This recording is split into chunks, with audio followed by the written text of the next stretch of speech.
You're not supposed to touch the king's chocolate pot with your bare hands.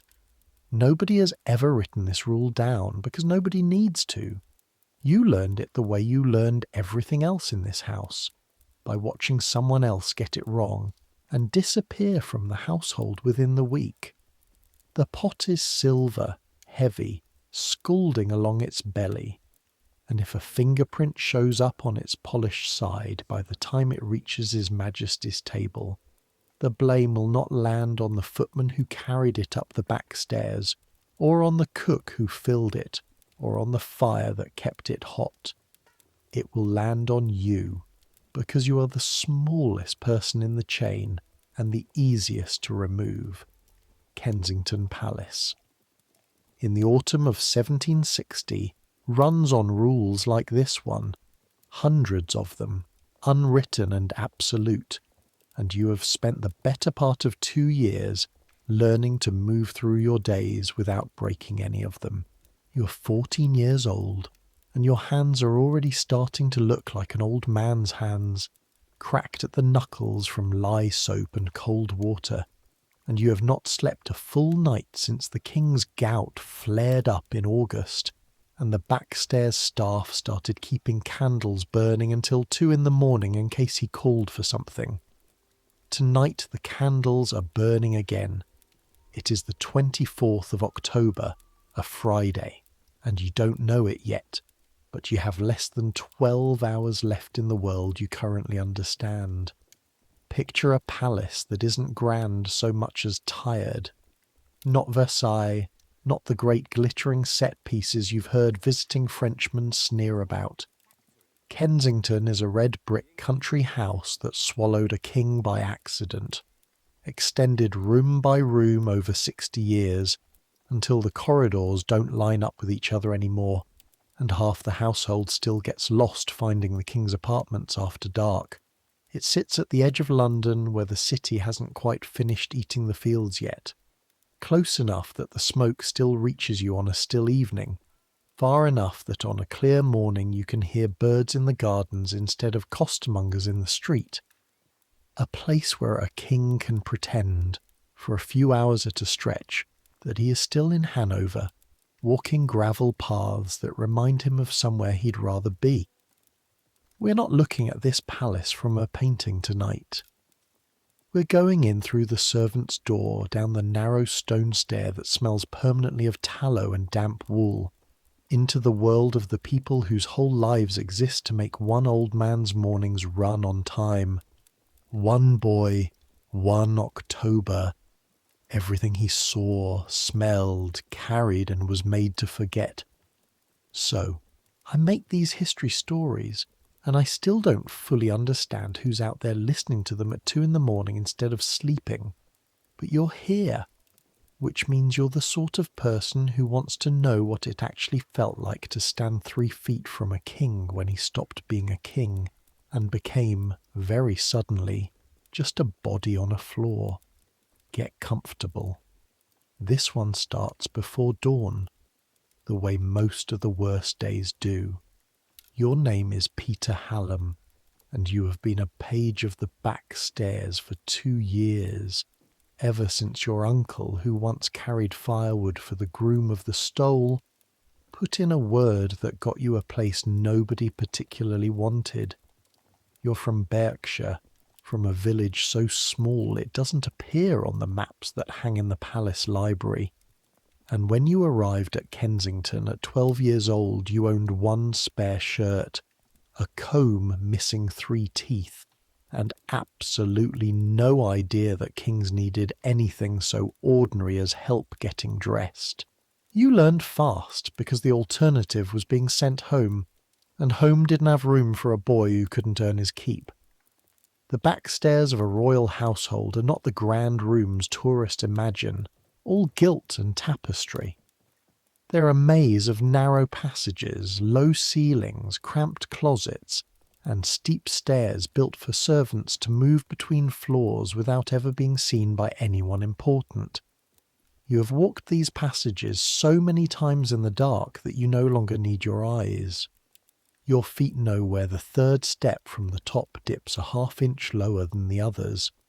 Your shoulder knows exactly how far to duck under the beam outside the linen room.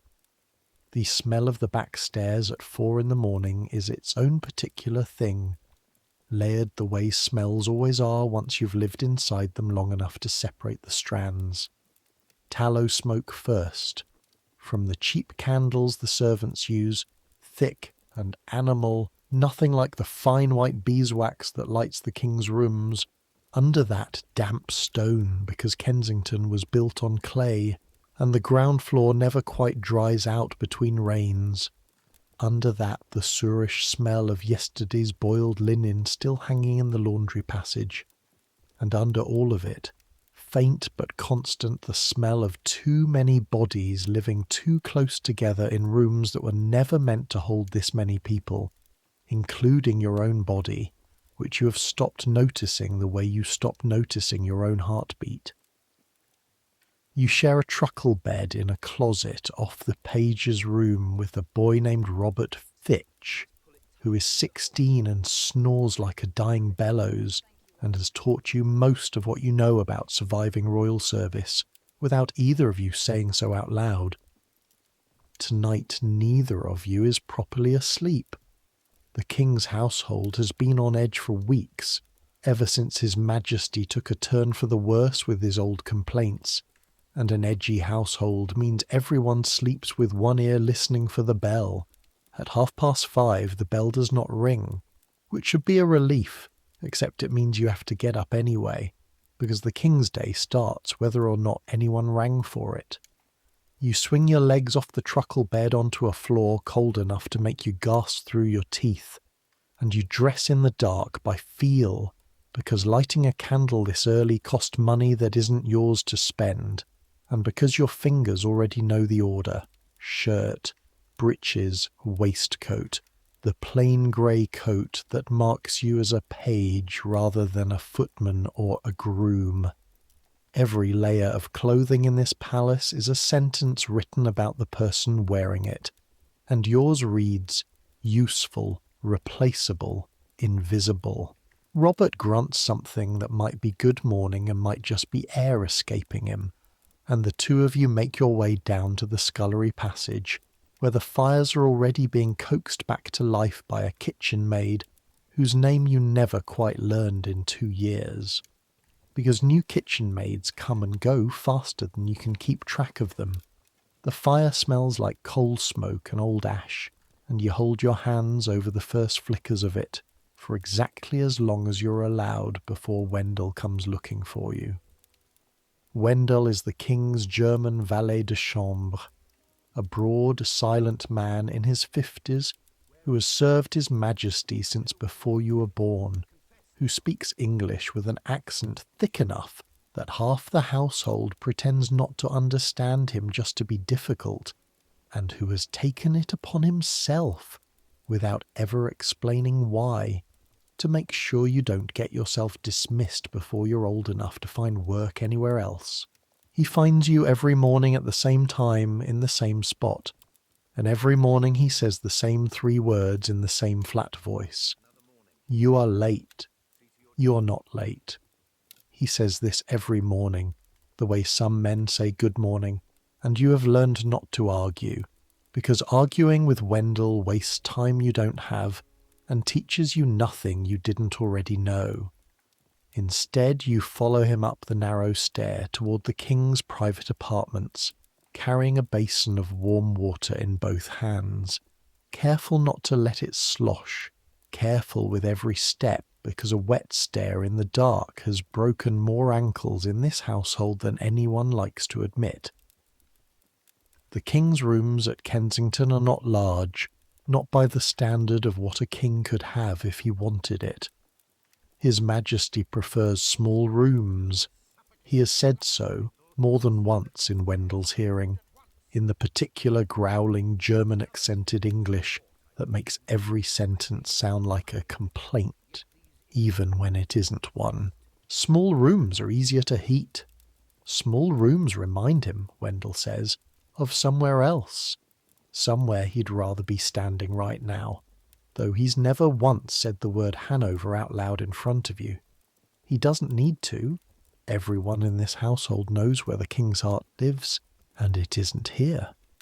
You have never spoken to the king directly.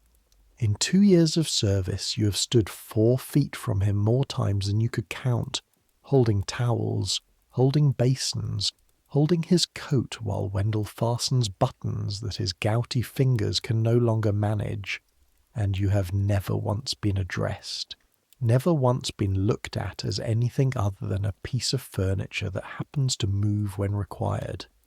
This is not cruelty. This is simply how it works.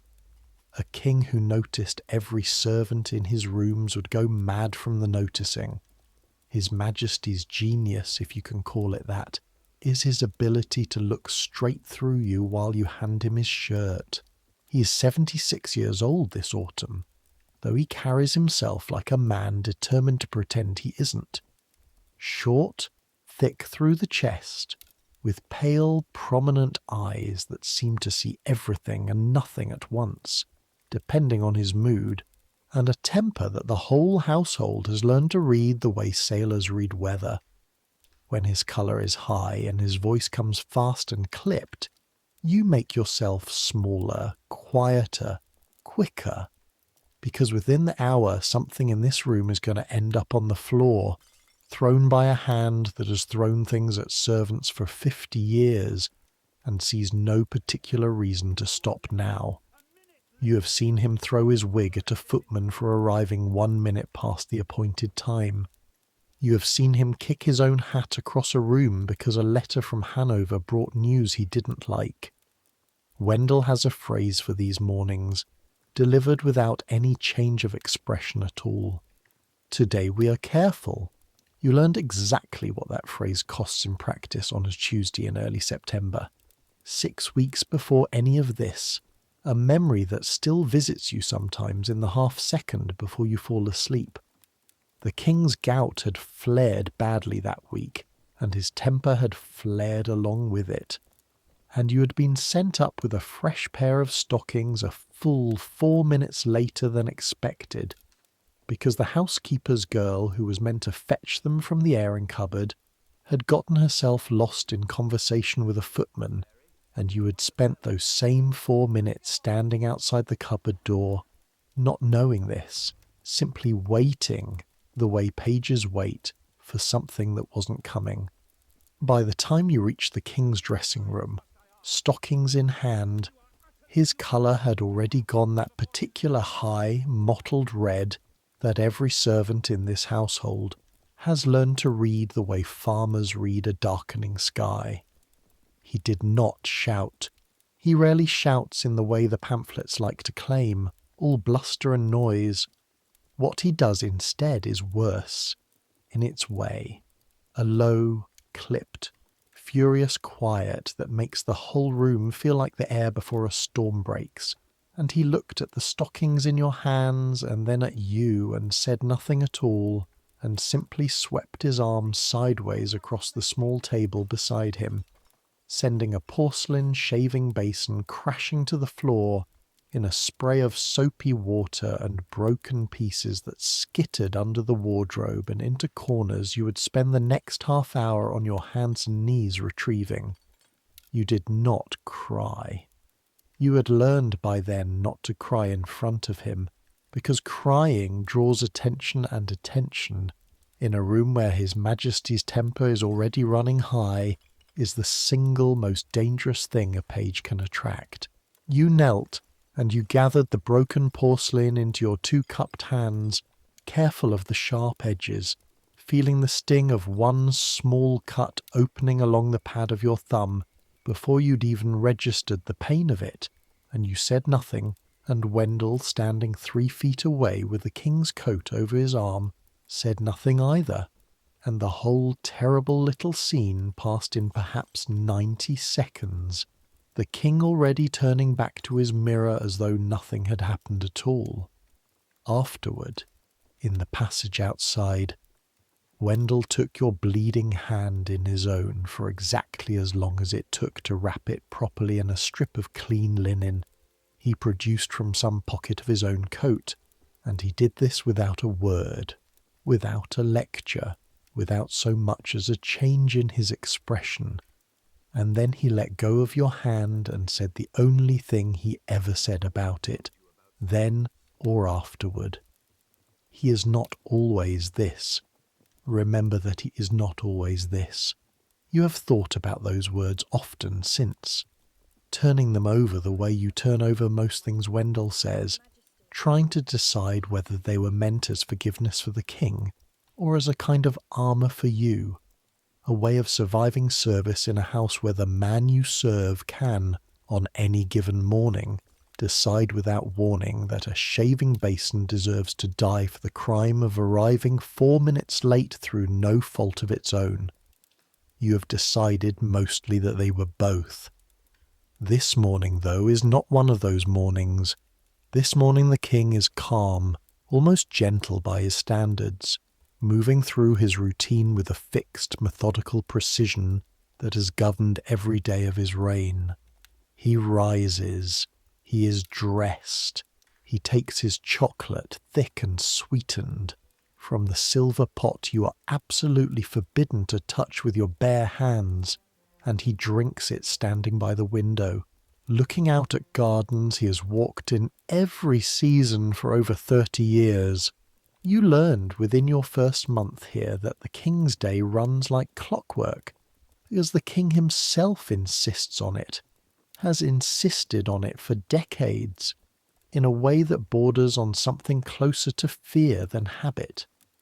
He rises at the same hour, he eats at the same hour, he walks in the gardens at the same hour, rain or no rain, and heaven help the gardener whose gravel path isn't raked by the time His Majesty's boots hit it. Wendell told you once in one of his rare talkative moods that the king has kept this same rigid schedule since his wife died, more than 20 years ago now, as though the exactness of the hours is the only thing left holding him together. You did not know, when you first came to this household, that the king had loved his wife. You had heard the stories every servant hears, about the mistresses, about Madame von Walmoden, who is now the Countess of Yarmouth, and who has occupied a set of rooms not far from the king's own for years, about a marriage that the pamphlets and the coffee-house gossips describe as a business arrangement between a prince and a German princess with a dowry attached. What the pamphlets don't tell you, what you only learn from watching, is what happens to a room when nobody who matters is looking. You have seen the king, alone except for Wendell and yourself standing silent by the door, stop in front of a small portrait that hangs in his private closet, a painting of a woman with a broad, clever face and steady eyes, and simply look at it. Not for a performance, not for anyone's benefit, just look, the way a man looks at something he has lost and cannot ask for back. Her name was Caroline of Ansbach, Queen of Great Britain, dead 23 years now, and Wendell says the king has never once, not once in all that time, allowed anyone to move that portrait from where it hangs. You asked Wendell about it once foolishly in your first year of service, back when you still hadn't fully learned which questions a page is allowed to ask and which ones simply aren't. You'd asked, straightforward as only a 12-year-old can manage, why His Majesty never remarried, seeing as kings, so far as you understood it, generally wanted sons and heirs and all the ordinary business of a proper royal family, and a widower king surely had his pick of princesses across half of Europe if he wanted one. Wendell had looked at you for a long moment before answering. The particular look he gives you when he's deciding how much of the truth a boy your age can actually carry. And then he'd told you, in his flat, unhurried English, that His Majesty had said, the week the old queen lay dying, that she should not trouble herself worrying over what would become of him afterward, that he would take mistresses if he wanted comforting, but that he would have no other wife. Wendell said the king had kept exactly to his word every year since. mistress after mistress passing through those comfortable rooms near his own, and never once so much as a rumour of a second marriage. And Wendell had said this, you remember, not as gossip, the way footmen trade such stories over ale, but almost gently, almost like he was handing you something fragile and asking you to be careful with it. He is a difficult man to love and an easy man to misjudge, Wendell told you that day, tapping the bowl of his pipe against the window frame to knock the old ash loose. Both things are true at once. You will learn if you stay long enough that most people are like that, only smaller, so nobody bothers writing it down. You have thought about that sentence more times than you could count since, and you think about it again now, standing in the king's private closet with a chocolate cup you're not permitted to touch with your bare hands, watching an old man who has kept exactly one promise to a dead woman for 23 years, straight through 50 pamphlets calling him cold and grasping and false. This morning the king finishes his chocolate, sets the empty cup down without looking at it, which means you and Wendell step forward together, one of you for the cup, one of you for the coat, moving in the practiced silence of people who have done this exact dance 10,000 times before. The king says something to Wendell in German, a short sentence, and Wendell answers in German, and neither of them explains it to you, because explaining things to pages is not part of the arrangement. You gather what you can from tone alone. His Majesty seems pleased. There is news from the war, something about Germany, something about the fighting that has dragged half of Europe into it for the past 4 years, a war you have heard called by different names in different rooms, though everyone agrees it is going badly for someone and well for someone else, and which someone that is seems to depend entirely on which coffee house you're standing in. You do not think about the war much. You are 14. Your concerns this morning are considerably smaller and more immediate. Whether the fire in the king's dressing room has enough coal to last until midday, whether your own stomach's noisy complaints about the fact that you haven't eaten since last night will embarrass you in front of Wendell, and whether the small burn on your left thumb, acquired yesterday retrieving a dropped candle before it could scorch the king's good rug, is going to blister before it heals. You think about your mother sometimes in these idle in-between moments, though less often now than you did that first homesick winter. She is a laundress's daughter herself back in Berkshire, and she wrote you exactly one letter, in your first year of service, dictated to the village curate because she cannot write herself, telling you to mind your manners and say your prayers and not shame your uncle who found you this place. You keep that single letter folded inside your Bible, the only book you own, and you have read it so many times the creases have gone soft and pale, though you couldn't honestly say any more whether you're reading her actual words or simply the shape of them you've worn into your own memory through repetition. These are the things that fill a page's mind, not history, not kings and wars and the fates of nations. Coal, fire, hunger, small pain in a small thumb.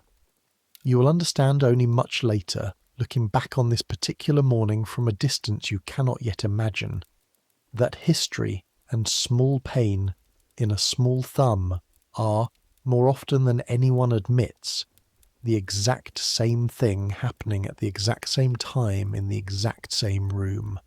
The king's morning proceeds the way it always proceeds. He is shaved. He reviews some papers with the secretary who comes and goes so quietly you barely register his presence. He complains, briefly and without much heat, about the quality of this year's game from the Windsor Forests, a complaint Wendell has heard often enough that he doesn't even blink.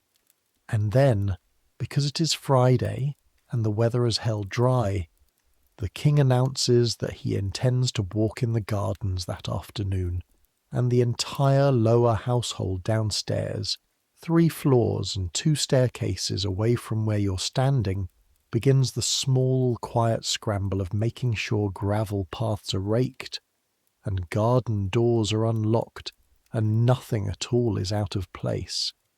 Because a king who cannot walk his usual path at his usual hour is a king who will make everyone around him miserable for the rest of the day. You spend the middle hours of the morning the way you spend most middle hours, running. Not literally, though sometimes literally. A page's job is essentially to be present wherever something is needed a moment before it's needed, which requires you to move constantly between floors, between rooms, carrying messages too small to be worth a footman's dignity, fetching things too specific to be trusted to anyone who doesn't already know exactly where they're kept. You carry a folded letter from the king's private secretary down to a clerk's office on the ground floor. You carry a request for more coal up from the dressing room to the housekeeper's pantry. You carry at one point nothing at all, simply walking briskly through 3 corridors because Wendell told you to look busy near the king's private stair in case he needed something, and looking busy is itself a job. One of these small errands takes you down into the laundry court behind the kitchens, a low brick yard that never quite dries out even on the driest days, where 2 washerwomen stand over steaming copper tubs with their sleeves rolled to the elbow and their forearms red and raw from lye and hot water. The smell down here is its own particular assault, wet linen and boiling soap, and, underneath it, the sour tang of old sweat, being scrubbed out of shirts that will be pressed smooth and starched stiff by the time they reach any room a gentleman actually sits in. You watch for the minute it takes to deliver your message as one of the women wrings a sheet between her 2 fists with a strength that makes the muscles stand out along her forearms, twisting the fabric until water sheets off it in a steady stream onto the already soaked cobbles beneath her feet, her knuckles gone white, and her breath coming in short, controlled grunts with the effort of it. "Tell his lordship's man his linen wants another day," she says to you, not looking up, her hands already moving to the next sheet in the pile. "Rain's ruined half a morning's drying, and I've only got 2 arms." You carry the message back up through the kitchen passage, where the heat from 6 different fires all going at once presses against your face like an open oven door, and where a scullery boy no older than yourself is on his knees, scrubbing a blackened pot with sand and a rag, his hands already chapped and bleeding faintly at 2 knuckles, working with the mechanical, joyless persistence of someone who has scrubbed 1,000 pots before this one, and expects to scrub 1,000 more before anyone thinks to relieve him. Nobody in this kitchen is thinking this morning about kings or wars or Hanover. They are thinking about the 12 dishes that must reach the upper table by 1 o'clock precisely, about the coal running low in the 3rd grate, about hands that ache and backs that ache, and a day that is already, by 10 in the morning, more than half used up with nothing yet to show for it but sweat and scorched knuckles. It strikes you, not for the first time, how strange it is that the same roof can shelter a portrait of a dead queen locked away in careful silver-framed grief, and, 40 feet below it, a boy your own age scrubbing pot black from his fingernails with sand, because there is no soap left to spare for something as unglamorous as pans. The palace does not know these 2 facts sit under the same roof. It has arranged itself deliberately so that neither ever has to look at the other. Around noon you manage to snatch bread and cheese in the servants' hall, standing the way you always eat, because sitting down properly for a meal is a luxury reserved for people higher up the household's invisible ladder than you currently sit. Robert Fitch is there too, wolfing down his own bread with the single-minded focus of a boy who has also not slept properly in weeks, And between bites he tells you, in the low voice everyone in this household uses for anything resembling gossip, that one of the grooms overheard talk in the stables about trouble between the King and the Prince of Wales's household over at Leicester House. This is not new information exactly. Everyone in the palace knows, in the vague way servants know things they're not supposed to discuss, that His Majesty and his grandson do not get along.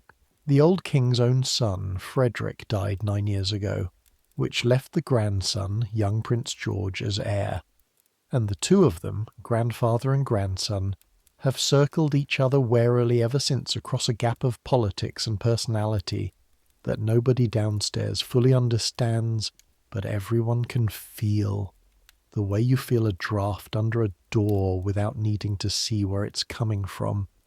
Leicester House, where the prince keeps his own household, has become a gathering place for men the king doesn't trust, and every so often word filters down through the servants' halls of some fresh slight, some fresh coldness, passed between grandfather and grandson through intermediaries because neither man seems able to simply say what he means to the other's face.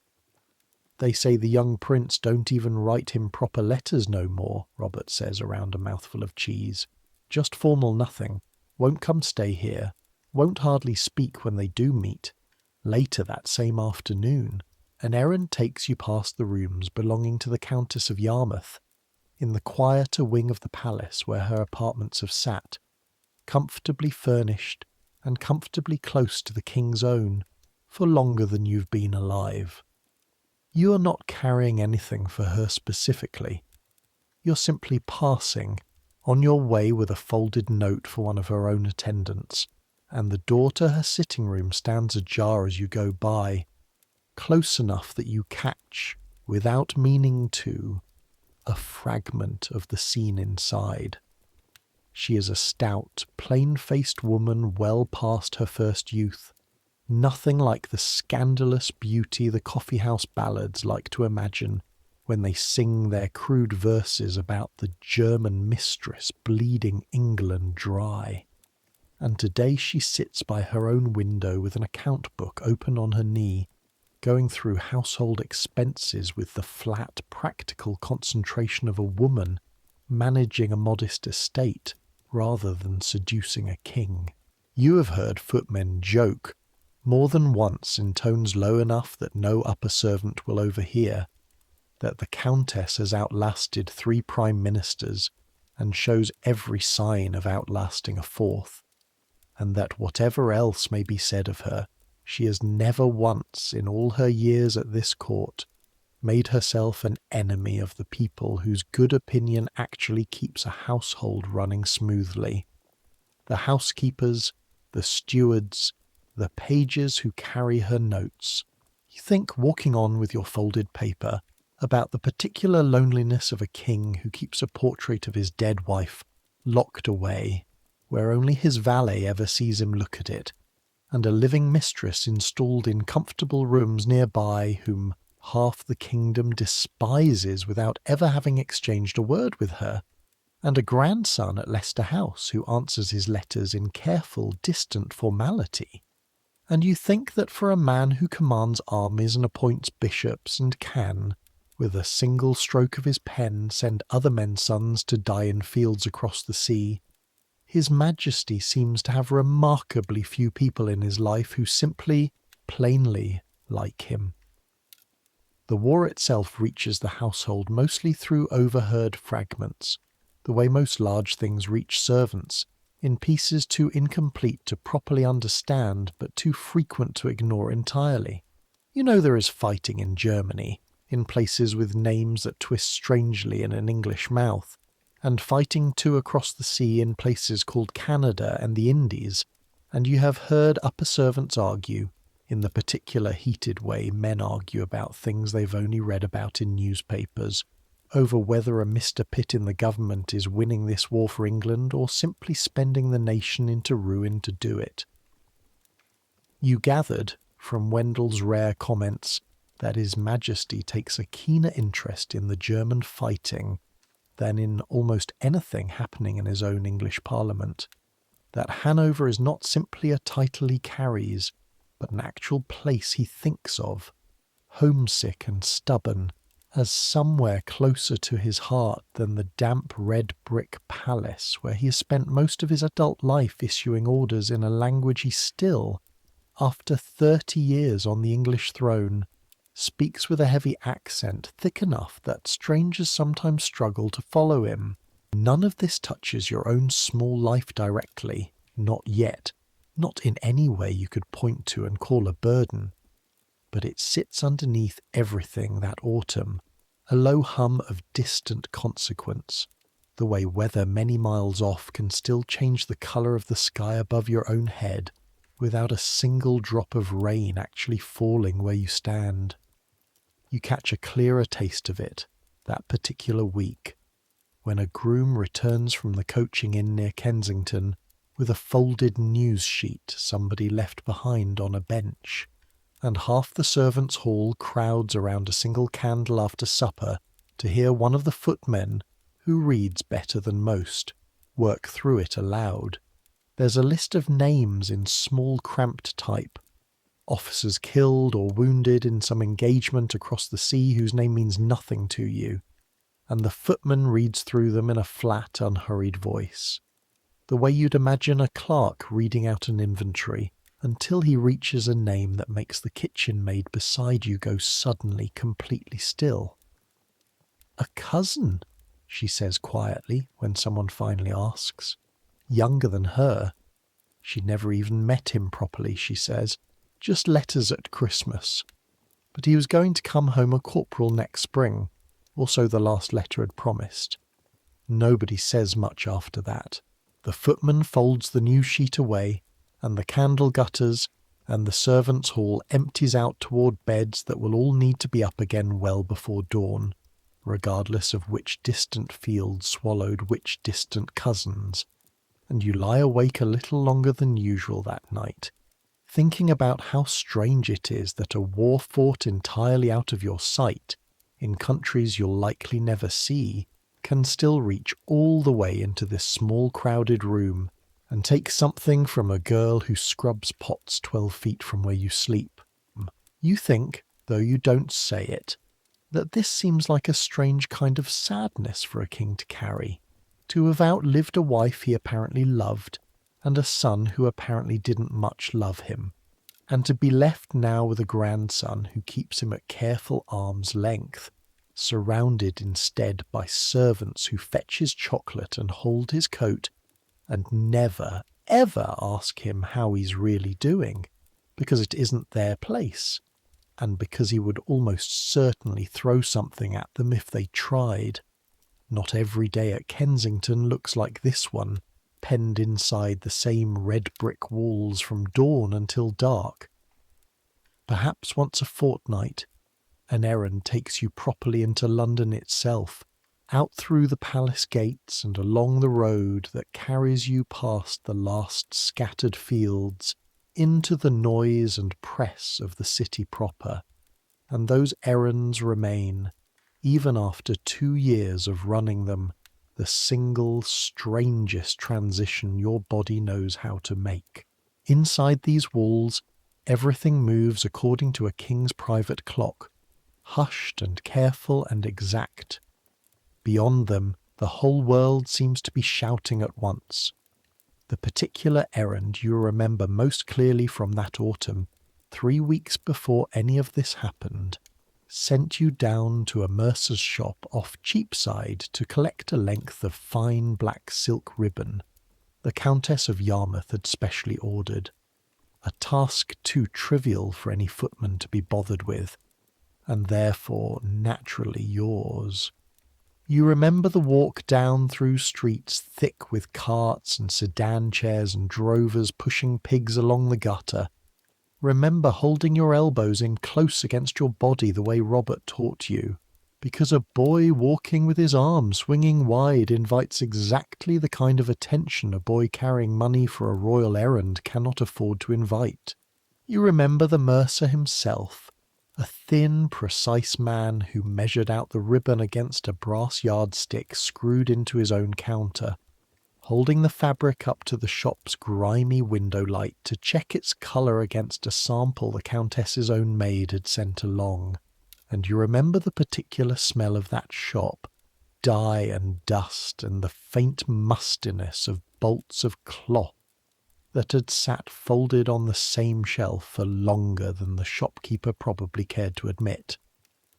Walking back, you took the longer way along the river simply because you had a few spare minutes and the day was fine, and you stood for a while on the crowded bank watching the watermen ferry their passengers back and forth across water, the colour of weak tea, thick with the traffic of barges and lighters, and one grand gilded boat, oarsmen in matching livery, that some footman nearby told you belonged to a duke whose name you've since forgotten. You remember thinking, standing there with the length of ribbon wrapped carefully in paper under your arm, about how completely separate these two worlds seemed, the shouting, shoving, cart-choked city and the hushed clockwork palace you were about to walk back into, and how strange it was that a single length of black silk ribbon could travel between them so easily when you, most days, could not. The afternoon passes in its ordinary rhythm.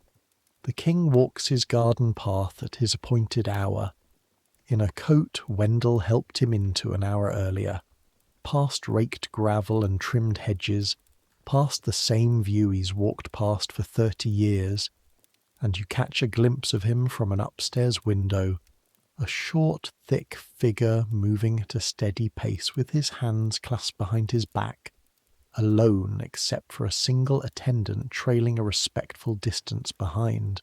From this height, from this window, he doesn't look like a king who commands armies and signs treaties and holds half of Europe's fate in his correspondence. He looks like an old man taking his exercise because his doctor told him to, which, as it happens, is exactly what he is. By evening, the household settles into its familiar rhythm of banked fires and dimmed candles, and you find yourself for once with almost an hour of genuinely idle time before the king retires. An hour you spend sitting on an overturned crate in the passage outside the linen room, working a splinter out of your palm with a needle borrowed from one of the seamstresses, while Wendell smokes a short clay pipe by an open window and says almost nothing, which is his usual amount of nothing, though tonight it feels slightly different, slightly heavier, though you couldn't say why if someone asked you. "His Majesty is well tonight," Wendell says eventually, not quite to you, more to the darkening window. "Better than in some weeks." You nod, though he isn't looking at you, and go back to your splinter, and neither of you says anything else, and that is the last full conversation you will ever have with Wendell before everything in this palace changes.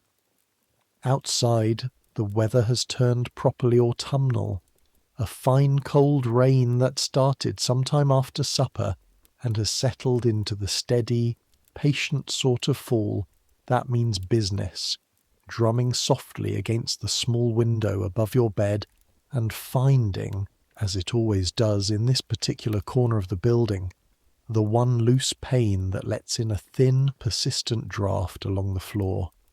You lie beneath your blanket listening to it, the rain and the draught and Robert's breathing, and somewhere much farther off, the faint irregular clatter of a cart on wet cobbles out beyond the palace walls, and you think, in the drowsy, unfocused way thoughts move right before sleep finally takes hold, about nothing in particular, about whether your burned thumb from yesterday has fully scabbed over, about whether there will be enough coal tomorrow to keep the king's dressing room properly warm if this rain keeps up, about small, ordinary things, because the whole shape of your life so far has taught you that tomorrow is built out of small, ordinary things, one stacked carefully on top of another, world without end. The night passes the way nights pass. You sleep finally, properly, for the first time in nearly a week, because the king has retired calm and untroubled, and there's no bell, no summons, no crisis requiring a page to be awake and ready at 2 in the morning. You do not dream, or if you do, you don't remember it. Robert's snoring is, if anything, a comfort tonight, proof that the world is proceeding exactly as it should, one ordinary breath after another. You wake before the bell the way you always do, some internal clock trained into you by 2 years of service, and you dress in the dark. The familiar order of shirt and breeches and waistcoat and coat, your fingers moving without needing your eyes, and you make your way down through the cold stone passages toward the scullery fire. And everything, every single thing, feels exactly like it felt yesterday morning and the morning before that, and every morning stretching back as far as you can remember serving in this house. It is the 25th of October, 1760. You do not know this date will mean anything to anyone beyond this household. You do not know, as you cross the passage outside the page's room with a candle stub in your hand, that within the hour you will hear a sound you will remember for the rest of your life. A sound that will arrive without warning, and without mercy, and without the slightest concern for the fact that you are 14 years old and have never once been asked to be brave. The king rises at his usual hour, 6:30, which Wendell has told you more than once is a habit fixed into him since his soldiering days decades ago, when a prince who wanted respect from his officers had to be up before them every single morning without exception. He is dressed. He takes his chocolate standing by the same window, in the same manner, the silver pot you are still this morning forbidden to touch with your bare hands. And Wendell pours for him with the same steady hand he has used for 30 years, and for a moment, this particular moment, there is nothing in this room to suggest that it is any different from 10,000 mornings that came before it. Wendell told you the soldiering story properly, in full, only once, on a slow winter evening 2 years ago, not long after you first arrived, when you were still frightened enough of every strange new face in this household that Wendell's quiet, steady presence felt like the only safe ground in the whole building. He told you that His Majesty had once, nearly 20 years past now, actually ridden into battle himself, on the continent, at a place called Dettingen, at the head of his own army, the last English king, Wendell said.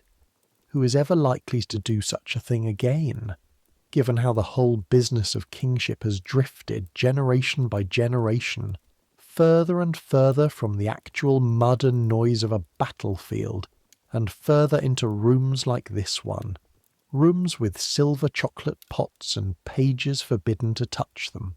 Wendell said His Majesty's own horse had bolted under him in the chaos of the fighting, nearly carrying him off toward the enemy lines entirely against his will, and that the king had simply dismounted, on foot, sword drawn, and fought the rest of that battle standing on his own 2 legs among his own infantry, an old man even then by a soldier's reckoning, past 50 years old, refusing every suggestion that he retreat to safety behind the lines where a king by rights ought to have stayed.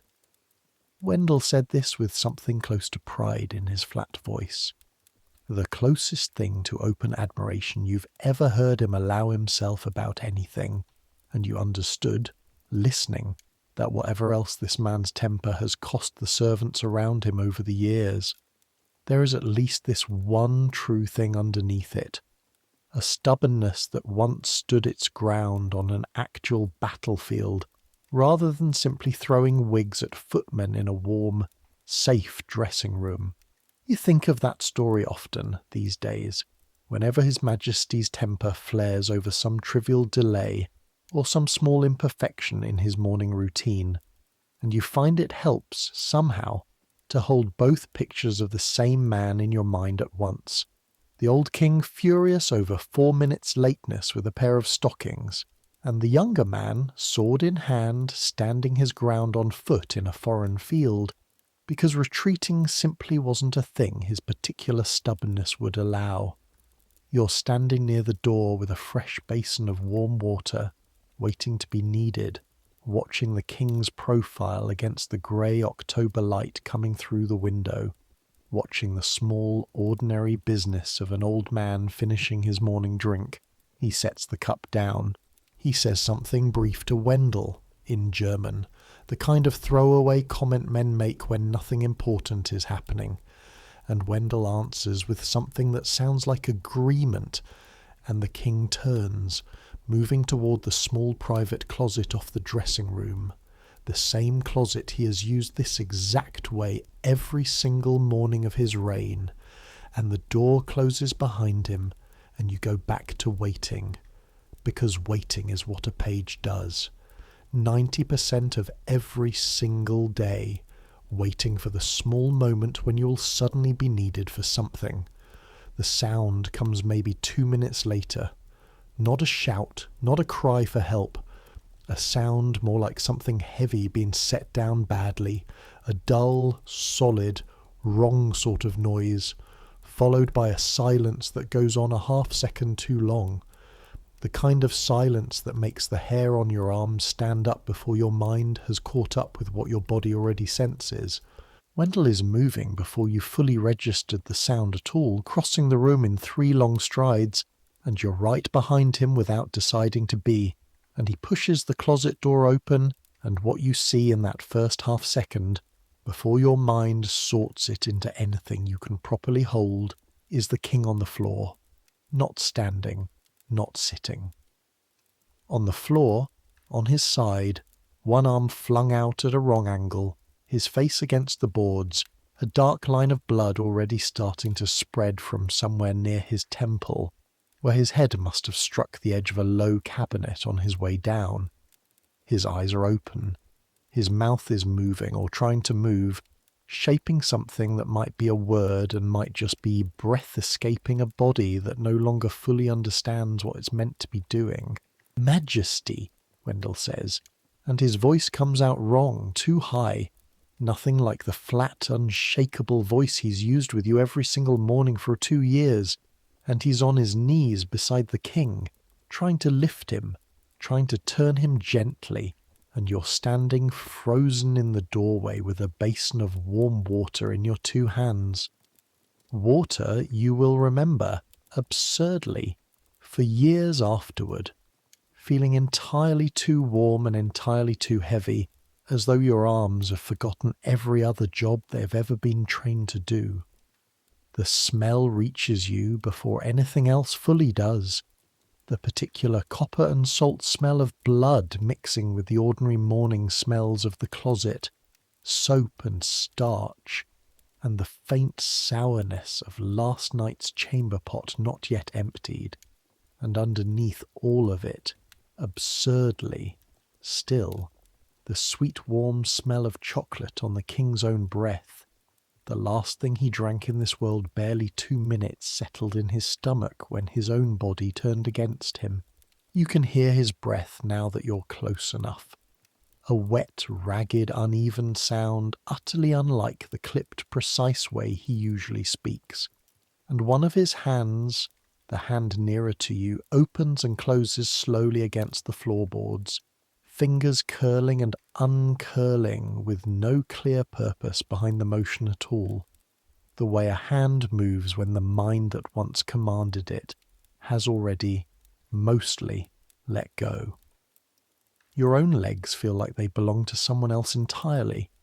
You are aware, in some small, distant corner of yourself, of your heart slamming against your ribs hard enough to hurt, of your breath coming shallow and fast, of the basin's handle biting into your fingers because you're gripping it far harder than the weight of the water requires, and none of that awareness translates into movement. Not yet. Not until Wendell's voice cracks through the fog with the single word that finally unfreezes you. "Get help," Wendell says, not looking at you, both hands under the king's shoulders now, trying to ease him up off the floor. "Go, now, run." You run. You will not remember most of the next few minutes clearly. You will remember fragments, sharp and disconnected, the way a dream sometimes leaves you with only pieces the following morning. You remember the basin of water still somehow in your hands as you burst through the dressing room door, and you remember setting it down or dropping it. You're never quite sure which. On a side table hard enough that water sloshes over the rim and darkens the wood. You remember your own voice, cracked and strange, shouting for someone, anyone, calling for the king's physicians, and you remember the way the word carries through the palace's narrow passages faster than any bell could have managed, servant to servant to servant, each one repeating it in a slightly more frightened tone than the one before, until the whole household seems to be moving at once. Feet pounding on stairs meant for quiet, careful footsteps. Doors banging open that are usually eased shut. By the time you make it back to the king's private closet following two physicians who arrived faster than you would have believed possible, given how far their lodgings are from this wing, the room has already filled with people who were not there 10 minutes ago. A senior page, 2 more of the king's German attendants, a gentleman of the bedchamber in a dressing gown, clearly roused straight from his own bed, his wig absent, his own hair thin and grey and undone, looking suddenly, shockingly, like an ordinary old man rather than the dignified courtier you've only ever seen fully composed. The room is too small for this many people, and it shows. Elbows knocking against the narrow door frame, someone's boot catching the edge of a rug and nearly sending them sprawling, low, urgent voices overlapping each other in English and German both, so that for a moment the whole scene feels less like an organised rescue and more like a crowd of frightened people all reaching toward the same small failing fire, each one convinced their own hands might be the ones to save it. You press yourself back against the wall, out of the way, the empty basin still somehow clutched in one hand, though you have no memory of anyone telling you to hold on to it rather than set it down. And you watch a man's whole life end in a room barely large enough to hold everyone trying, uselessly, to stop it. The king has been moved onto a low couch dragged in from the adjoining room. His coat has been loosened. One of the physicians, a thin man with ink-stained fingers whose name you will later learn is Nichols, has his ear pressed to the king's chest, listening for something that isn't there anymore, though nobody in the room has said the word yet. Nobody has allowed themselves to say the word yet. And you stand pressed against the wall near the door with 3 or 4 other servants who have nowhere useful to be but haven't been told to leave, watching a room full of grown men in various states of undress, try and fail and try again to bring a king back from wherever he's gone. You notice the smallest things, because your mind, overwhelmed, has retreated into noticing small things rather than large ones. You notice the blood on the floorboards, more of it than you would have guessed a small cut could produce, dark and already tacky at the edges.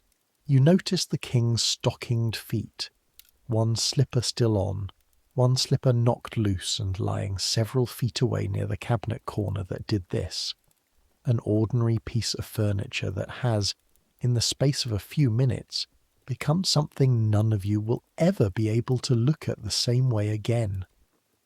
You notice Wendell, still kneeling by the couch, his hands pressed flat against his own thighs now, because there's nothing left for them to do, his face utterly still, utterly composed, in a way that you understand even at 14 is not calm at all but its exact opposite. The physician straightens up eventually, He says something quiet to the gentleman of the bedchamber, too quiet for you to catch the actual words, but you don't need the words. You can read it in every face in the room at once, the way a held breath changes when the thing everyone was dreading finally actually happens. Someone near you makes a small sound, not quite a sob, quickly swallowed. Someone else crosses themselves, an old habit from a grandmother's teaching, forgotten and then suddenly remembered.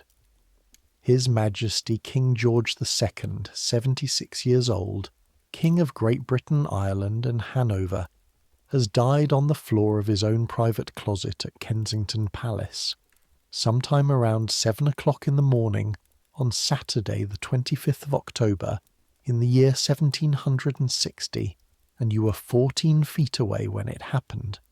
Standing in a doorway with a basin of water you will never quite remember setting down.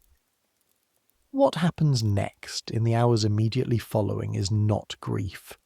Grief comes later, in whatever private corners each person in this household can find for it. What happens first is machinery, an entire system of protocol and secrecy that has clearly been prepared for exactly this moment for longer than you would have guessed, moving into motion with a speed that startles you even through your own shock. The room is cleared of everyone below a certain rank within minutes. You're one of the people cleared, along with the other pages, pushed gently but firmly back out into the passage by a groom of the chambers whose job it apparently is to know, instinctively, who belongs in a death chamber and who does not. You find yourself standing in the corridor outside, still trembling slightly, not from cold, and you're not alone there for long. Word has already begun its silent crawl through the household's veins, servant to servant. The way word always moves fastest through the parts of a great house that official announcements are never meant to reach first. Nobody tells you, officially, what has happened. Nobody needs to. By the time you make your way, numb and unthinking, back down toward the scullery passage, half the kitchen staff already knows, whispering it to each other over unattended pots, and by mid-morning a rider has already left the palace gates heading toward Leicester House, carrying the news to the new king, because that is precisely what your old king has become in the space of a single morning. The old king. There is a new one now, a young man of 22 who has spent years being kept carefully at arm's length by the household you serve, and within hours the entire machinery of this palace will begin, almost imperceptibly at first, tilting toward him instead. You learn, later that day, gathered with the rest of the lower household in the servants' hall, some of the details that the upper servants have pieced together from the physician's hushed conversation. His Majesty rose as usual, took his chocolate as usual, went into his closet as usual, and there, alone for the only unwitnessed minute of his entire regimented clockwork day, something inside him simply gave way, some vessel near his heart that nobody could have seen coming, and nobody could have stopped once it started, and he fell and struck his head on the corner of a cabinet on his way down, and by the time Wendell reached him he was already past helping, though it would be hours before anyone downstairs used the specific words for what had actually killed him. Dr. Nichols, the thin physician with the ink-stained fingers, will later open the king's body to determine the exact cause, a formal examination that the upper servants speak of in low, careful tones, as though the word itself, autopsy, carries some contagion. You do not understand, at 14, what any of that actually involves, and nobody offers to explain it to you, and you find, somewhat to your own surprise, that you don't particularly want it explained. It is only much later from an upper servant who fancies himself well informed on such matters that you hear the physician found something inside the king's chest that none of the doctors present had ever documented so clearly before. A great vessel near the heart torn clean through, the kind of injury no amount of bleeding or physicking could ever have mended, even if it had happened in full view of every physician in London rather than alone, behind a closed door, in the space of 2 unwitnessed minutes. The upper servant says the word aneurysm, the way he might say the name of a foreign town he's proud to have visited once, and you nod along without truly understanding it, filing it away with all the other strange new words this week has forced into your vocabulary. Robert finds you that same evening, in the passage outside the linen room where you sat with Wendell and his pipe only 2 nights before, and the 2 of you sit together on the same overturned crate without speaking for a long while, the silence between you thick with everything neither of you has the words for yet. When Robert finally does speak, his voice comes out smaller than you've ever heard it, all the older boy swagger stripped clean away. "I keep thinking I'll go up and he'll be there," he says, "wanting his chocolate poured just so, same as always. Keep forgetting for a second and then remembering all over again. You tell him you know exactly what he means, because you do, because you've spent this whole strange, suspended day catching yourself 6 times, moving towards some task built around a man who is no longer there to need it, the habit of 2 years still running in your body long after your mind has caught up with what happened. It is enough this first day simply to know that the man whose chocolate you have watched poured 1,000 mornings in a row is gone, and that the room where it happened has already been closed, its door shut, and you're told to be kept shut until instructed otherwise. The palace does not stop moving, even in grief, perhaps especially in grief. Black cloth appears within the day, draped over doorways and windows in the staterooms, and somewhere out over the city you hear, faint and steady, the boom of guns firing at measured intervals, a sound that will continue. You learn, at intervals through the day and into the following days, marking the king's death to a city that has, until this morning, had no particular reason to expect it. Minute guns, someone calls them, fired once a minute, for as many minutes as befits a king's age, a slow, terrible counting that reaches you even through the palace's thick walls. You find yourself, without meaning to, counting along with them under your breath while you work, losing the number somewhere in the 60s, starting again, unable to stop your own mind from turning the king's whole long life into a rhythm you can measure with your own pulse. Word comes down by the second day that all across London the theatres have gone dark and the shops have shuttered their brightest window displays, and that the newspapers, the same papers you've heard coffee-house men argue over in the Royal Exchange on your rare free afternoons, have filled their columns with solemn black-bordered notices instead of their usual advertisements and shipping news. A footman who has family in the city tells you that church bells rang muffled, wrapped in cloth to dull their usual bright peal, all across the parishes on the day the news reached the general public, and that strangers stopped each other in the street to ask, with the particular hushed urgency people reserve for news too large to hold alone, whether it was really true, whether the old king was really gone, as though saying it aloud to a stranger might somehow make it more or less real than it already was. Kensington's gates are closed to ordinary visitors. The gardens. His Majesty walked every single afternoon for 30 years, sit empty and silent under a grey October sky, their gravel paths freshly raked for an afternoon walk that will never happen.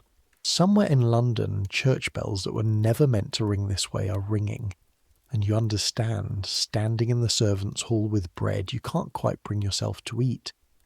that the entire city outside these walls is learning, in this exact hour, the same thing you learned this morning while standing frozen in a doorway with a basin of water in your hands. 3 days pass in a strange, suspended fog. The household continues to function, because households like this one do not have the luxury of simply stopping, even for something as enormous as the death of a king. Meals are still cooked, fires are still lit. The new king's household begins sending its own people into Kensington to oversee the transition. Unfamiliar faces moving through corridors you thought you knew every inch of, asking questions in tones that make it very clear who holds authority in this building now and who very shortly will not. Every servant above a certain rank is issued black cloth for mourning, cut and stitched into new coats and gowns almost overnight by seamstresses who barely sleep through those first 3 days, their fingers moving fast and mechanical over dark wool by candlelight until their own eyes water from the strain of it. You yourself are given a plain black band to wear at your sleeve, no finer garment than that, because pages of your rank don't merit a full mourning coat. But even that small strip of black cloth feels strange against your wrist for the first several days, a constant physical reminder every time your eye happens to catch it, of exactly what has happened and exactly how completely the world you understood a week ago has already begun rearranging itself around a death you watched happen from 4 feet away. The rooms above stairs go quiet in a way you've never experienced before. Curtains drawn against the daylight in the state apartments, mirrors turned to face the wall in the old custom some of the upper servants still observe without being able to explain quite why, as though a mirror might catch something of the dead man's likeness and hold it there, unwilling to let him go.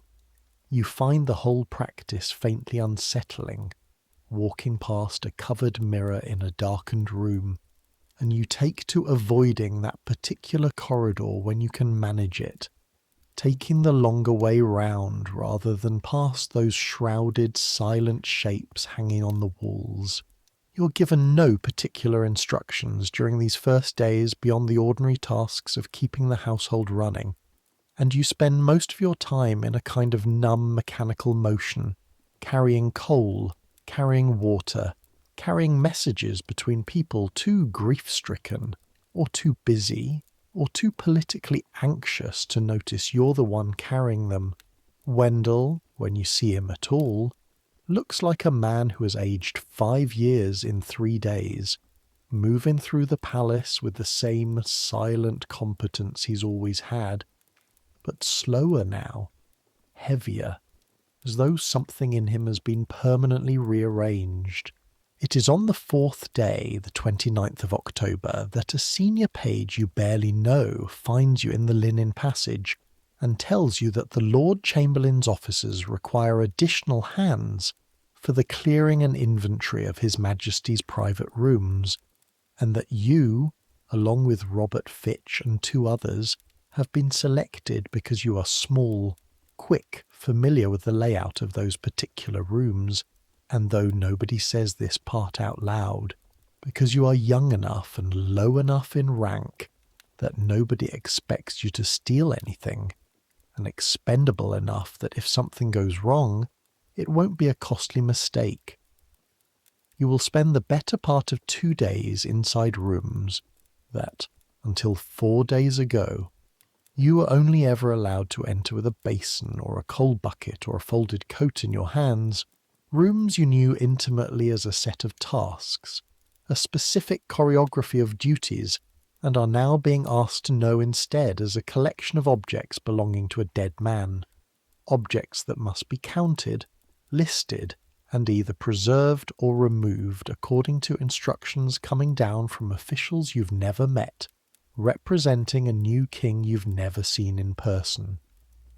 The work begins under the eye of a clerk from the Lord Chamberlain's office, a narrow, precise man named Mr. Antley, who carries a leather-bound ledger and reads instructions aloud in a flat clerical voice that makes the whole enormous business of a king's death sound, for a moment, almost administrative. You are told, specifically, unambiguously, that nothing, absolutely nothing, leaves these rooms without being recorded first, that every item of value, every paper, every piece of jewellery or plate or clothing belongs now to the Crown, or to whichever heirs and legatees His Majesty's will names, and that any servant found removing so much as a button will be prosecuted to the full extent the law allows. You believe him, you have no reason not to, and for the first several hours of the work, you believe entirely in your own honesty, moving carefully through the king's dressing room and private closet, lifting coats from their pegs to be listed and folded, gathering shoes and stockings into neat piles, careful, respectful, the way you would have been careful and respectful with these same objects a week ago, back when their owner was still alive to notice. The general work, before you ever reach the private closet, is its own particular kind of strange labour.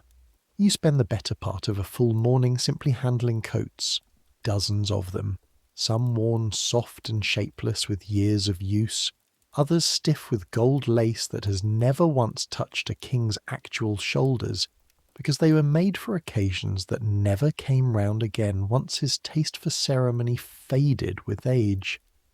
Your fingers learn the different weights of these garments the way they once learned the weight of a basin or a coal bucket. Heavy formal velvet that drags at your wrists, lighter everyday wool that folds easily into the piles Mr. Ansley's ledger demands, and underneath every single coat, in every single pocket you're required to check and empty before the garment can be listed, you find some small scrap of a life that was still, until 11 days ago, being actively lived. A broken tooth from a comb, a single stray German coin, worn smooth along one edge from years of being turned over in an idle hand, a folded handkerchief monogrammed that still smells, faintly, unmistakably, of the same snuff the king favoured every single morning you ever stood close enough to notice it. Your hands ache by mid-afternoon, in a way they never quite ache from ordinary service, not from any single heavy task, but from the accumulated weight of doing the same careful motion, lift, check, fold, list, lift, check, fold, list, hundreds of times over without pause, your knuckles going stiff, a dull throb settling into the base of your thumb where yesterday's small burn is still healing. Robert works beside you in a silence neither of you breaks except when strictly necessary, and you notice more than once one of the other two servants selected for this task, pausing over some particular object, a shoe buckle, a snuff box, a torn glove, holding it a half-second longer than the work requires before setting it down into whichever pile it belongs, and you understand, without either of you saying it, that everyone in this room is finding their own private moment of being suddenly, unexpectedly undone by the sheer ordinary humanness of what a dead king leaves behind. It is in the small private closet itself, the very room where the king fell, now cleared of blood and scrubbed clean by hands you don't know, that the work becomes something different. This is the room His Majesty used for the most private moments of his day, and it holds, as it turns out, more of the man than any of his public chambers ever did. There is the portrait first, the small one, of the woman with the broad, clever face still hanging exactly where it has hung for 23 years, and Mr. Ansley pauses over it longer than he pauses over almost anything else, reading a small brass plate at its base that you had never been close enough in all your months of service to actually read yourself. Caroline, it says simply, and a date. And Mr. Ansley makes a note in his ledger, and moves the portrait carefully to a growing pile of items marked for the new king's personal attention rather than general inventory, a pile that Mr. Annesley refers to in his flat clerical voice as items of a private and sentimental character, not to be catalogued with the general effects. There is a small locked cabinet beneath that portrait, and when Mr. Annesley has it opened, using a set of keys taken, you gather from the murmured conversation around you, from a chain the king wore against his own body every single day of his life. What's inside makes even Mr. Annesley's carefully blank clerical expression falter for just a moment. Letters. Dozens of them, tied in ribbon that has gone soft and slightly discoloured with age, in a woman's careful, looping hand, and beneath the letters a small oval locket containing a curl of pale hair, and beneath that, folded separately, a single sheet of paper covered in the king's own thick, slanting German script, dated more than 20 years ago, which Mr. Annesley reads silently to himself, his lips moving slightly, before folding it closed again and setting it, without a word of explanation to anyone in the room, on top of the growing private pile. You learn, weeks later, second-hand, filtered through gossip that has travelled from someone who claims to have heard it from someone in the new king's confidence, roughly what that folded paper contained, though you never see it yourself and can't swear to the accuracy of what reaches you.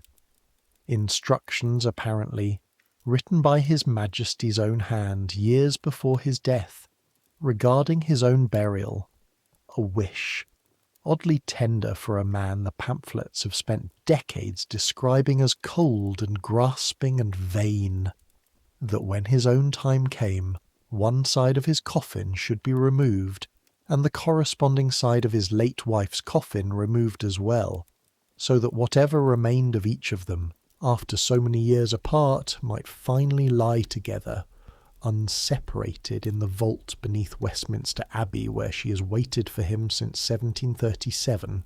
You do not know, standing in that small private closet with an armful of stockings you're meant to be folding, that this instruction will actually be carried out, weeks later, exactly as written, in a funeral so enormous and so solemn that half of London will turn out to watch the procession pass.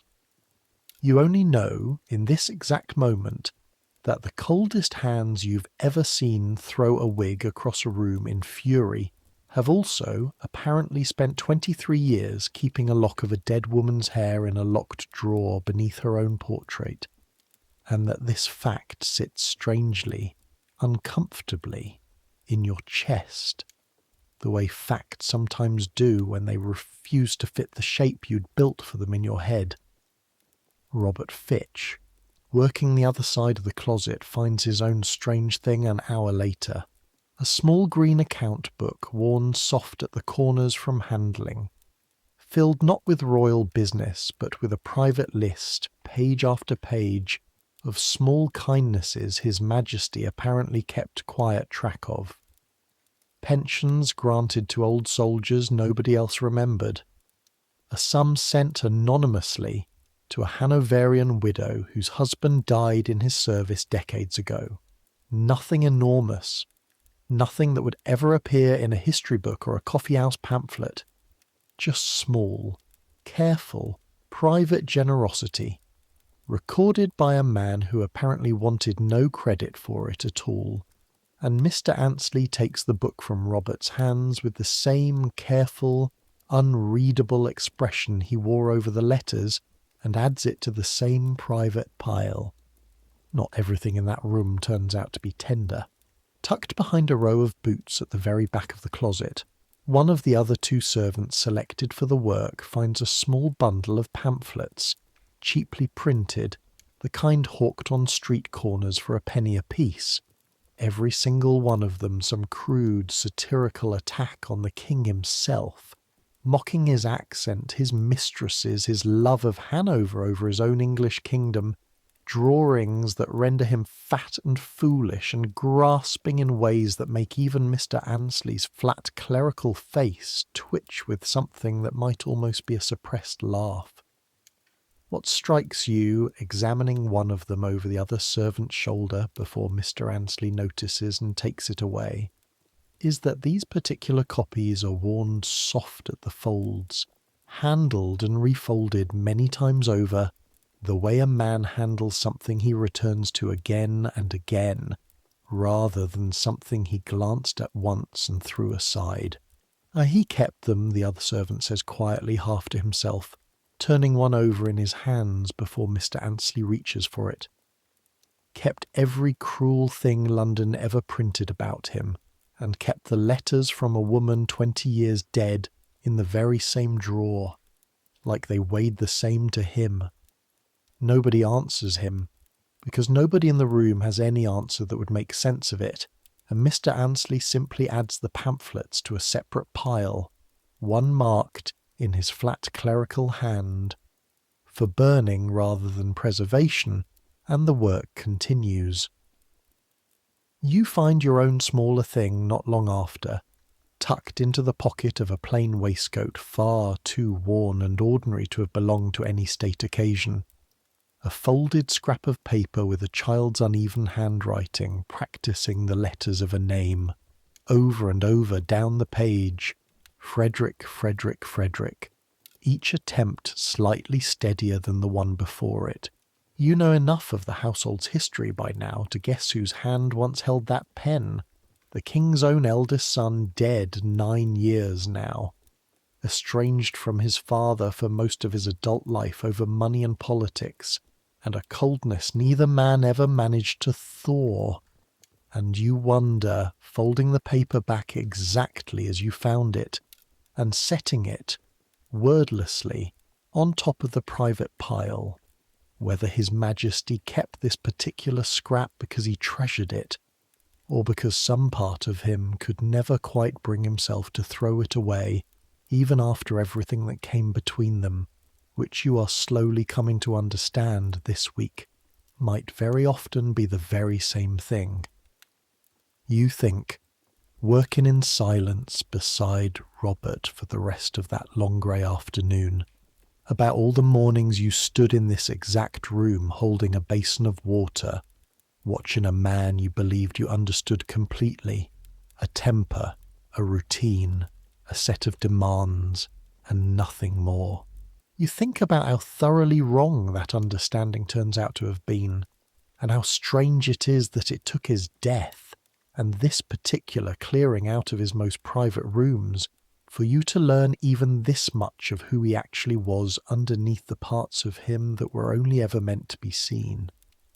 It is late on the second day of the clearing, with the light already failing outside the small closet window, that you make the single choice that will hang over you, quietly, uncomfortably, for the rest of that winter.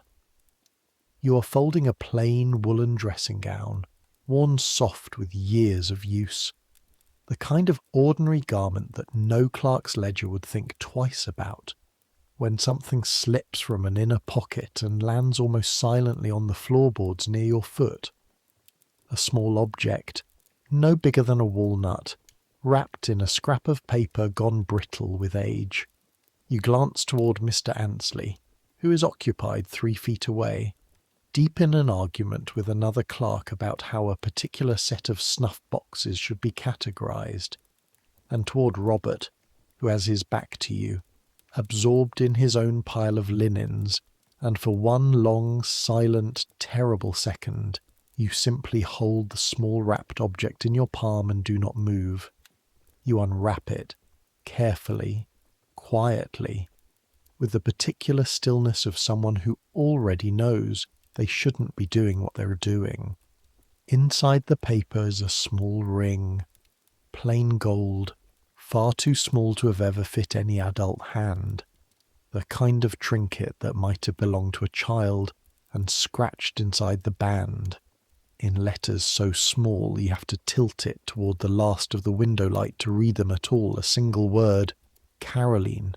You do not know, and will never know for certain, whether this belonged to the Queen as a child, or to a child the King and Queen once had and lost, or to some entirely different Caroline whose story you'll never learn. You only know, standing there with your heart suddenly loud in your own ears, that this tiny object, this scrap of somebody's private grief, is exactly the kind of thing that would sit in Mr. Ansley's private pile for the rest of its existence, catalogued, folded away, locked in some drawer in some palace nobody like you will ever set foot in again, and something in you, something you don't fully examine in the moment and will spend weeks afterward trying to justify to yourself, decides that this one small thing should not disappear that way. You slip it into the lining of your own coat, through a small tear you patched yourself last winter, a hiding place no clerk's ledger has any reason to search, and you go back to folding the dressing gown as though nothing in the world has changed, though your hands, you notice, are not quite steady, and your breath is coming faster than the simple work of folding wool should require.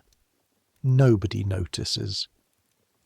Mr. Ansley finishes his argument about the snuff-boxes. Robert finishes his pile of linens. The light fails entirely outside the window, and a footman brings in candles, and the work continues for another hour before Mr. Ansley finally closes his ledger of the night, and orders the room locked until morning, and you file out into the corridor along with the other 3 servants, your coat feeling, absurdly, heavier than it did an hour ago, though the ring itself weighs nothing at all.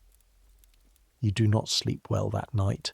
You lie awake in the dark beside Robert's steady, oblivious snoring, running your thumb over the small hard shape sewn into your coat's lining, where it hangs on its peg 3 feet from your bed, and you think, in the particular circular way that guilt moves through a tired mind at 2 a.m, about every story you've ever heard of servants dismissed, or worse, for far smaller thefts than this. You think about your uncle, and the word he put in that got you this place. You think about home, about Berkshire, about the very real, very frightening possibility of being sent back there in disgrace, with nowhere else in the world willing to take you on. The search comes 2 days later, and when it comes, it very nearly ends everything. It is a general search, not aimed specifically at you, ordered, you're told, because a piece of the late King's plate has apparently gone missing from an inventory that doesn't quite match what the physical count in the strong room shows. Every servant's quarters in the household are to be searched without exception by officers appointed for exactly this purpose, and word of it reaches the page's room a full hour before the officers themselves do, giving you exactly 1 hour to decide what to do with a small gold ring that suddenly feels less like a keepsake and more like a noose. You do not have time to think clearly.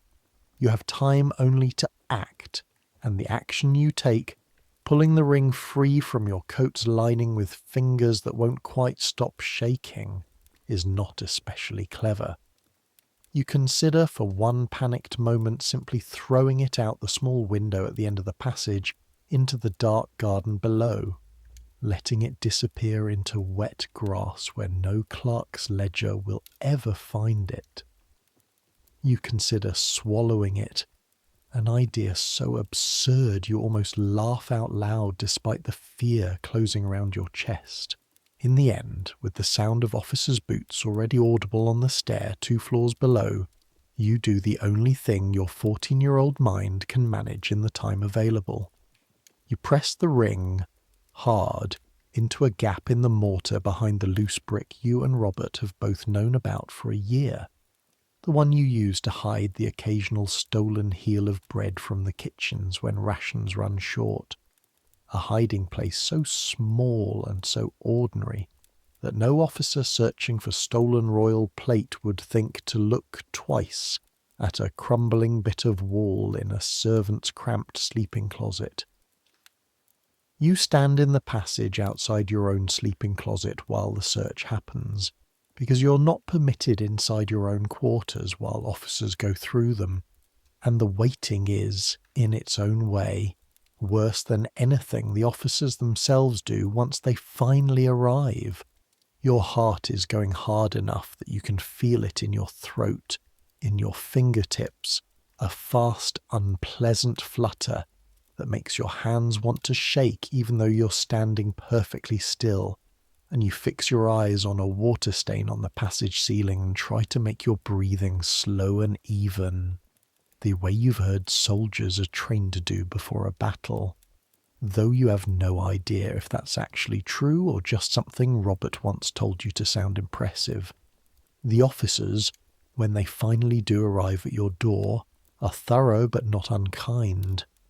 You listen through the thin wall as they go through the truckle bed, the mattress lifted and set back down.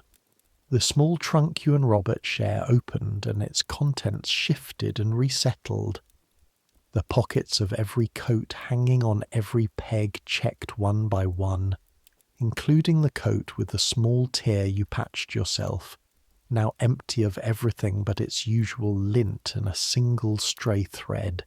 You hear one officer's boots pause for one endless heartbeat, directly beside the wall where the loose brick sits, close enough that you're certain, absolutely certain he's found it, that the whole thing is over, that within the minute you'll be marched down to face whatever punishment awaits a page caught with a piece of the late king's property hidden in his own sleeping quarters. The boots move on. The pause was nothing, a man simply shifting his own weight, and you exhale so hard and so suddenly that the officer standing nearest you in the passage glances over, and you have to force your own face into something like boredom, something like a boy simply tired of standing around waiting for grown men to finish their business. They find nothing, because there is nothing to find, not yet, not where they're looking. And after a search that feels to you like it lasts an hour and probably lasts close to 5 minutes, they move on to the next room and the next, working their way through the entire household with the same brisk, impersonal thoroughness. And you're left standing in the passage with your legs feeling strangely unsteady beneath you. The particular hollow, shaking relief that comes after fear has nowhere left to go.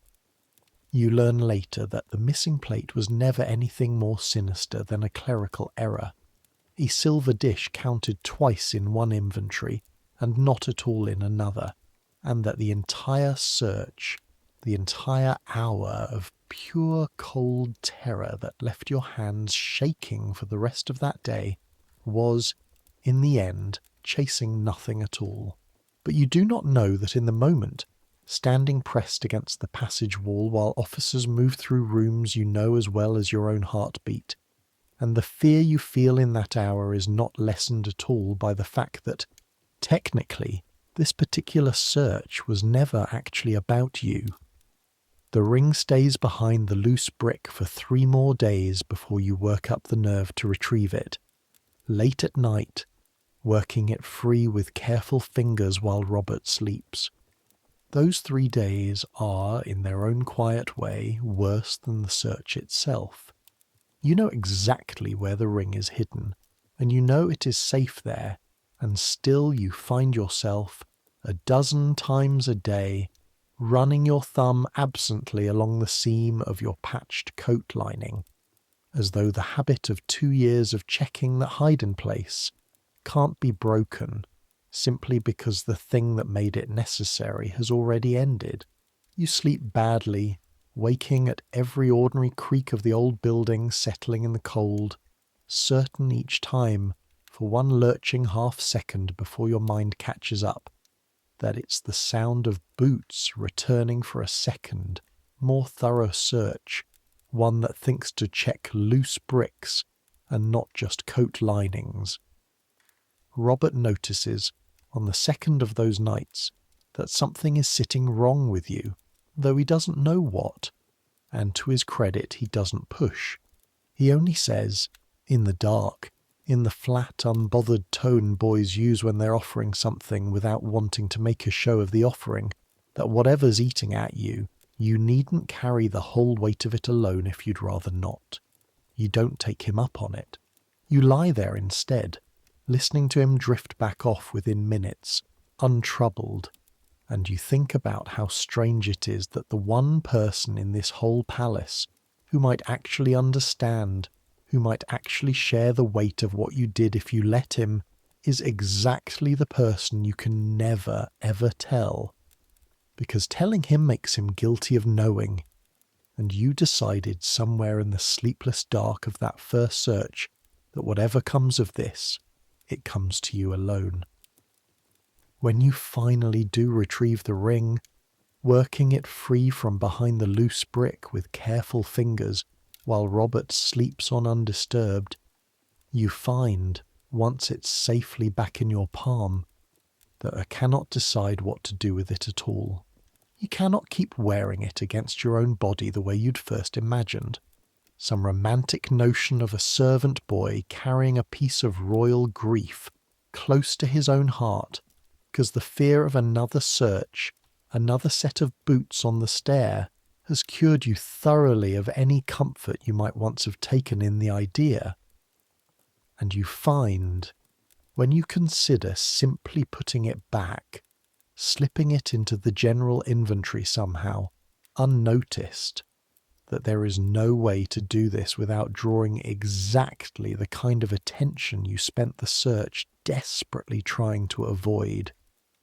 In the end, you do the only thing that feels, to your 14-year-old conscience, like something close to right.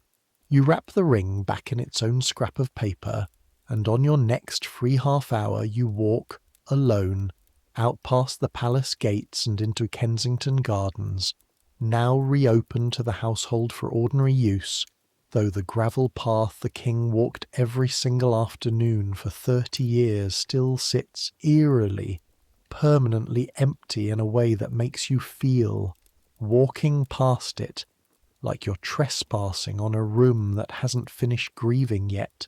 You find a spot beneath an old elm near the edge of the gardens, close enough to the low wall that borders the grounds that you can still hear, faintly, the ordinary sounds of the city beyond it, and you dig a small hole with a stick and your own fingers, in soil gone soft with October rain, and you bury the ring there, wrapped carefully in its paper, marking the spot in your own memory, with the particular angle of a low branch overhead, and you do not tell a single living soul what you've done or why, not Robert, not Wendell, not anyone for the rest of your life.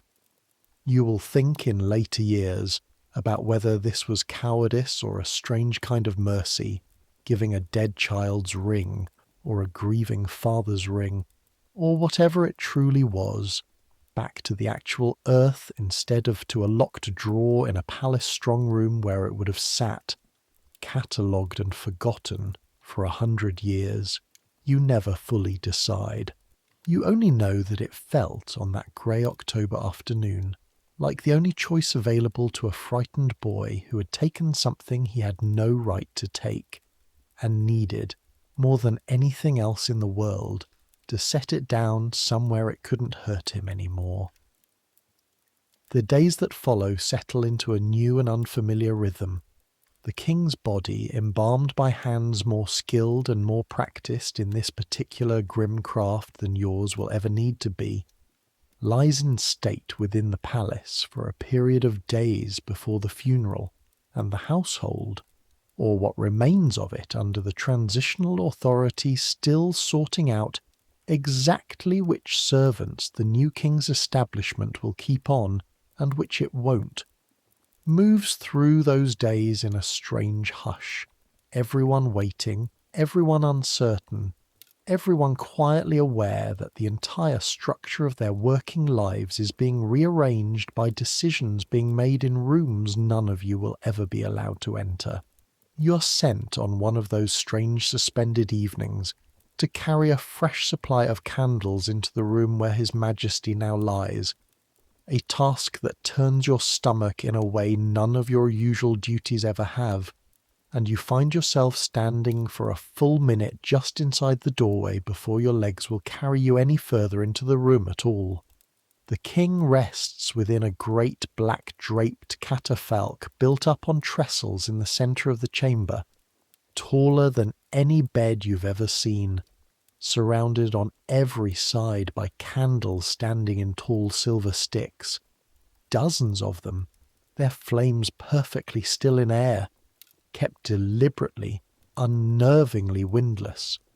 The curtains drawn tight against any draught that might disturb the arrangement. The smell in that room is unlike anything else in the palace. Wax and incense laid thick over something else beneath it, that you don't let yourself examine too closely, and the light the candles throw is a strange, steady, golden light that makes the whole scene look less like a death and more like a painting of one, posed and arranged and utterly still. You set your fresh candles down exactly where the undertaker's man instructs, careful not to look too long or too directly at the raised platform itself, though your eyes betray you at the very last moment before you leave, catching just once on the still, composed shape beneath the black velvet pall, and you find yourself walking back out through the darkened corridor afterward, taking several long breaths of ordinary cold air before your own legs feel entirely steady again. Mourners are admitted in careful, controlled numbers over the following days, filing slowly past the catafalque under the watchful eye of ushers, who allow no lingering, no whispered conversation, nothing beyond a respectful, silent pass through the darkened room, and you catch glimpses of them sometimes from a servant's distance, black-clad figures moving in an unbroken, slow procession, faces you'll never know the names of, each one carrying their own private reason for coming to stand, briefly, in the presence of a king who never once knew they existed.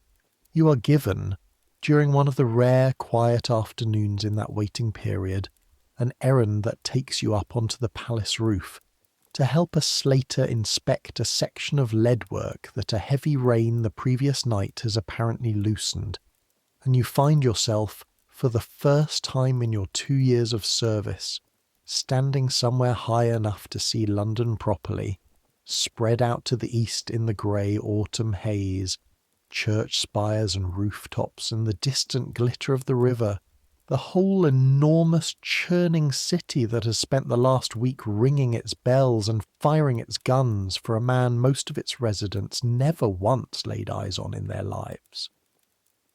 From up here, the palace itself looks small. Kensington, which has filled your entire waking existence for 2 years, every corridor of it memorized, every stair counted, shrinks down to a modest red brick cluster against the vastness of the city beyond it, and you understand, standing there with the wind pulling at your coat, something you couldn't have understood standing in any of its cramped internal passages. This place, this whole enormous complicated machine of protocol and grief and secret grieving and small stolen rings, is only ever one tiny corner of a much larger world that will go on, entirely indifferent, long after every person currently living inside these walls has been forgotten. The slater working beside you, a weathered man who has repaired roofs across half of London and has clearly lost whatever patience he once had for standing still and admiring views, points out landmarks anyway, the way tradesmen sometimes do out of habit rather than any real wish to be a guide. The dome of a great cathedral rising pale through the haze to the east, the forest of masts crowding the river below it, more ships than you could count in an afternoon, carrying, he tells you, sugar and tobacco and timber, and 100 other cargoes in and out of a city that never once stops needing more of everything.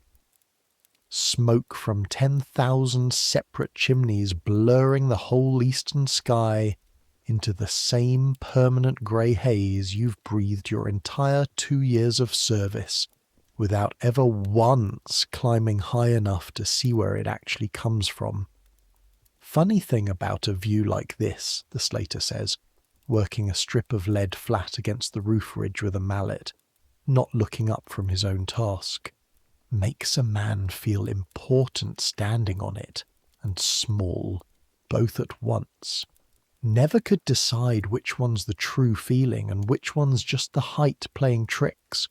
You think, though you don't say it aloud, that perhaps neither feeling is a trick at all, that perhaps a man can be genuinely enormous to the 4 or 5 people closest to him, and genuinely, entirely insignificant to the 4 or 5 million people who make up the rest of a city like this one, and that a king, more than almost anyone alive, spends his whole life living inside that particular contradiction, without ever once being allowed to say so out loud.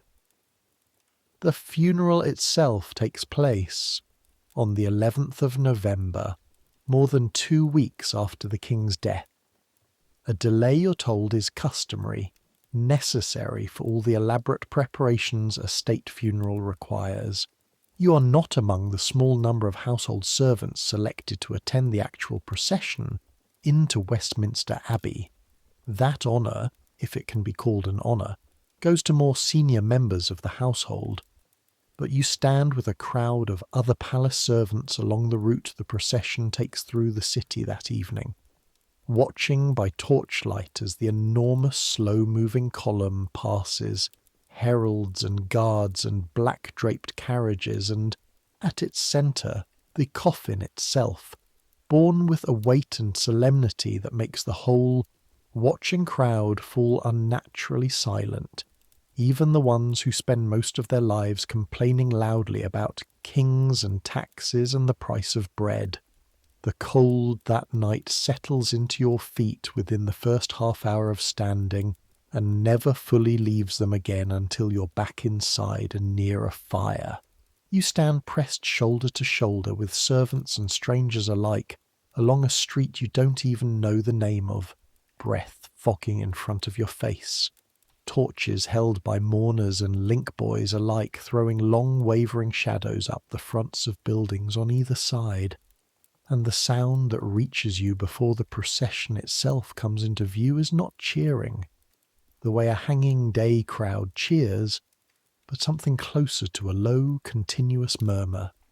Thousands of quiet conversations folding into one another, punctuated every so often by the slow, heavy tread of drums wrapped in black cloth, to dull their usual sharp military crack into something more like a heartbeat than a march. When the coffin itself finally passes, borne past you close enough that you could reach out and touch the black velvet draped over it, if any part of you were foolish enough to try, you find your own throat closing unexpectedly, and you're not entirely sure, standing there with your breath fogging and your feet numb with cold, whether what's rising in you is grief for a man who once threw a shaving basin at your feet without a second thought, or grief for something larger and harder to name, the sheer fact of an ending, any ending, made suddenly, physically real by a wooden box and 8 men in black struggling under its weight. You learn days later from an upper servant who was present that the instructions written in that folded paper found in the king's private closet were, in fact, carried out exactly as the king himself had directed years before his death, in that same thick, slanting German hand. One side of his coffin removed, the corresponding side of Queen Caroline's coffin removed as well, in the vault beneath the abbey where she'd waited, alone, for 23 years. Whatever remained of each of them, finally, after all that time and all that public coldness and all those mistresses and all those separate rooms in separate palaces, allowed to lie together, unseparated, in the dark beneath the stone. You think about this for a long time afterward, walking back through cold November streets toward a palace that already feels less like your home than it did 3 weeks ago, now filling steadily with unfamiliar faces belonging to a new king's household. You think about the portrait, and the letters tied in soft ribbon, and the small green book of quiet, uncredited kindnesses, and the tiny gold ring now resting under an elm tree in gardens. A dead king walked for 30 years. You think about how much of a person's real shape only becomes visible after they're gone, once the rooms that held them are finally, carefully taken apart. Winter arrives properly in December, the way it always does, except that this year it arrives on top of a household still finding its new shape, and the two kinds of cold, the weathers and the palaces, seem to feed off each other in ways that make that whole season harder than any you've lived through before. The pipes that carry water to the scullery freeze solid twice before Christmas, and both times you and Robert are sent out with buckets and a hand axe to break ice on the garden well instead. Your fingers going numb within minutes despite the mittens the housekeeper doles out grudgingly, your knuckles cracking and bleeding along the same familiar lines they crack and bleed every winter. A small private map of cold weather written directly onto your own skin. The new king's household settles in slowly, room by room, the way a stranger settles into a house that was built around someone else's habits. Younger footmen, different hours, because the young king, you learn quickly, does not share his grandfather's rigid clockwork devotion to the exact same schedule every single day, and the whole backstairs rhythm you spent 2 years learning by heart has to be quietly, painstakingly relearned, this time for a master you've barely glimpsed in passing, and know almost nothing about beyond what gossip in the servants' hall supplies. You catch yourself, more than once that winter, automatically reaching for a basin at the old hour, the old habit still running ahead of your own understanding that the man who required it is gone, and each time it happens a small strange grief moves through you, quick and quiet, gone again almost before you've fully registered it. The winter that follows brings its own quiet reckoning. Many of the older king's personal attendants are gradually let go over the following months, as the new king's own household settles into place, and you watch, with a mixture of relief and something close to grief, as familiar faces disappear one by one from the backstairs passages you've walked in the dark for 2 years. Wendell is among the last to go, kept on through the winter to help with the transition before finally retiring, quietly, without ceremony, to lodging somewhere in the city you never learn the address of. He finds you, on his last morning in the household, in the same scullery passage where he's found you nearly every morning for 2 years, and he says, in that same flat, unshakable German-accented voice you've come to know so well, the closest thing to a farewell he ever manages. You did not steal, boy. Whatever is in your face these last weeks, it is not that. I have watched thieves in this house for 30 years. You are not one. You do not know, and never ask, whether he actually suspects what you did, or whether this is simply the kind of thing an old man says to a frightened boy on his own way out the door. A small unearned kindness offered because he has spare kindness left, and nothing better to spend it on. Either way, you carry those words with you for the rest of that winter, turning them over the way you once turned the small gold ring over in your palm, and you find, gradually, that the guilt you've been carrying since October begins, very slowly, to loosen its grip. You remain in service at Kensington through that winter, and into the following spring kept on under the new arrangements, though the palace itself feels different now, quieter in some ways, busier in others, filled with the young king's younger household and a slightly different rhythm to its days.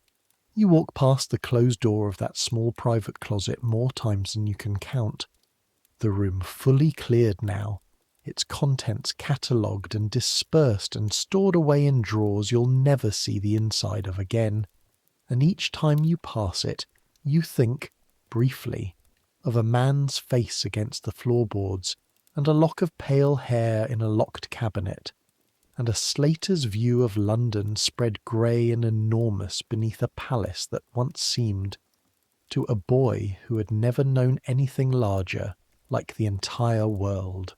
By the time spring comes properly, with new green pushing up along the gravel paths in Kensington Gardens, the elm tree near the low garden wall has become, without your quite planning it, a place you return to every so often, on your rare free afternoons, standing beneath its branches without ever digging, without ever checking, simply standing, the way the king himself once stood in front of a small painted portrait, looking at something you've chosen to leave exactly where it lies.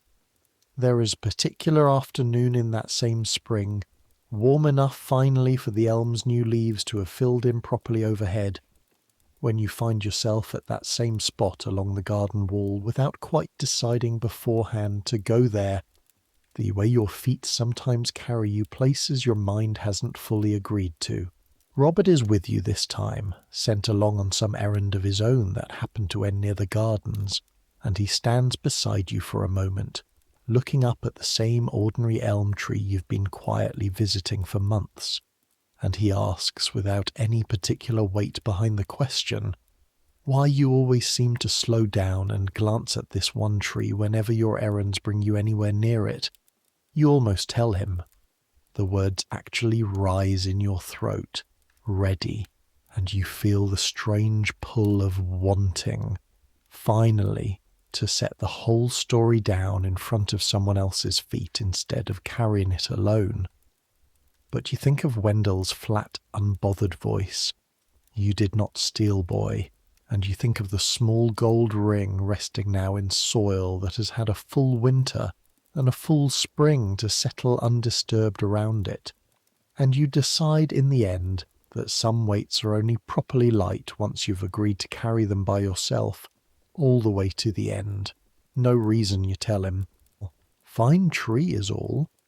He accepts this with the easy indifference of a boy who has plenty of his own private nothing-much thoughts, and has learned not to pry too hard into anyone else's, and the two of you walk on together, back toward the palace, toward supper, toward whatever ordinary small task the rest of the afternoon still has waiting for you, and the elm tree stands quietly behind you, keeping the one secret you will keep for the whole rest of your life, longer, if you're honest with yourself, than you will keep almost anything else you learn in all the years of service still ahead of you. Robert leaves Kensington himself the following autumn, his own 2 years nearly done, taking a footman's place in a merchant's house out toward Islington, where the wages, he tells you cheerfully, packing his few belongings into the same small trunk you've shared for 3 years, are a full £1 better a year than anything the royal household pays a boy his age. You help him carry the trunk down to the gate on his last morning, and the two of you stand there for a moment in the cold, neither of you quite sure how to properly say goodbye to someone you've slept 3 feet from for the better part of 3 years, and in the end he simply claps you once on the shoulder, tells you to mind yourself, and walks off down the road without looking back, the way boys his age generally do, already facing forward toward whatever comes next rather than backward toward what he's leaving.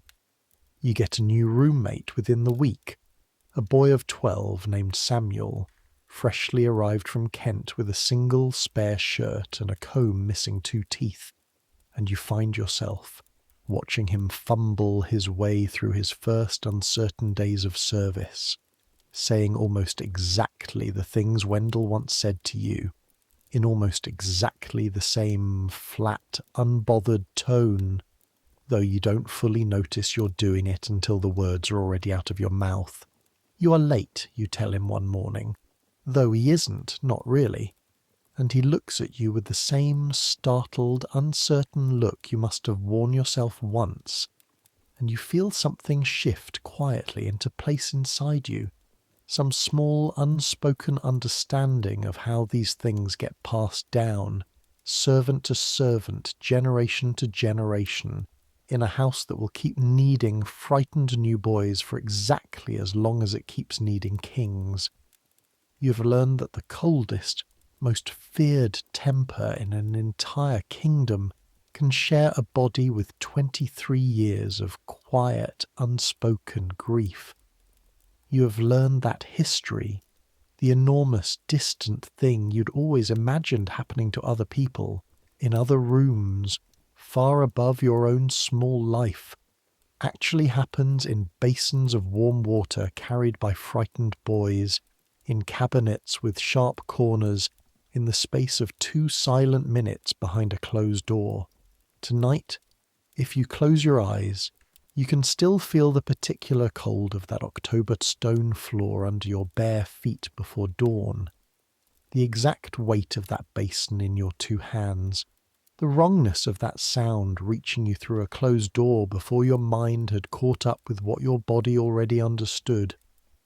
You can still feel the small, hard shape of a stranger's grief pressed for 1 long week into the lining of your own coat, and the looser, lighter feeling of setting it down at last beneath an elm tree in gardens, where a king once walked every single afternoon of his reign, believing, the way all of us believe, that tomorrow would arrive exactly the same as every day that came before it. It didn't, that October morning, arrive the same. It never does, not really, though most days it manages to convince us otherwise. The candles in the page's room are burning low tonight, the way they always eventually burn low, and Robert's breathing beside you has settled into its familiar rhythm, steady and unbothered, and outside the small window above your bed, London goes on the way it always goes on, indifferent and enormous and entirely unaware of 1 small elm tree, 1 buried ring, 1 boy's quiet decision to let a piece of somebody else's grief return to the ground instead of a locked drawer. Centuries will pass. This palace, this exact room, these exact stone stairs worn smooth by 200 years of servants' feet, will change beyond anything you could recognize tonight.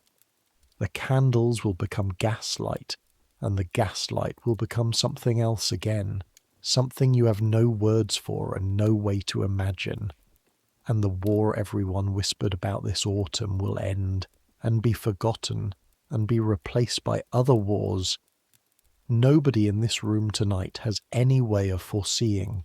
Kings will die in beds instead of closets, surrounded by machines instead of pages with basins of water, and somewhere, eventually, no one at all will remember the exact sound a body makes striking a cabinet corner in the 2 seconds before an entire kingdom changes hands. But some things don't change. The particular ache of standing very close to something enormous and understanding, only afterward, how little of it you actually saw. The particular relief of finally setting down a weight you've been carrying too long in secret. The particular comfort, at the end of an impossibly long day, of a narrow bed, a worn blanket, and the steady, ordinary breathing of someone sleeping peacefully beside you. You're tired enough tonight that you can taste the tiredness at the back of your throat, heavy and sweet the way exhaustion sometimes is, and your eyelids, which have held open through so much this autumn, are finally, gratefully ready to close. So let them close. Let the candle guttering on the windowsill finish its slow burn down to nothing without you watching it happen. Let the cold stone floor and the basin of water and the sound behind the closed door settle, finally, into memory instead of wound. Let the small elm tree in the gardens keep its quiet secret through however many more winters it has left to stand, undisturbed, unremembered by anyone but you. You have carried enough for one day, for one autumn, for one small ordinary life pressed up against the edge of something enormous. Let it rest now. Let yourself rest with it. Good night.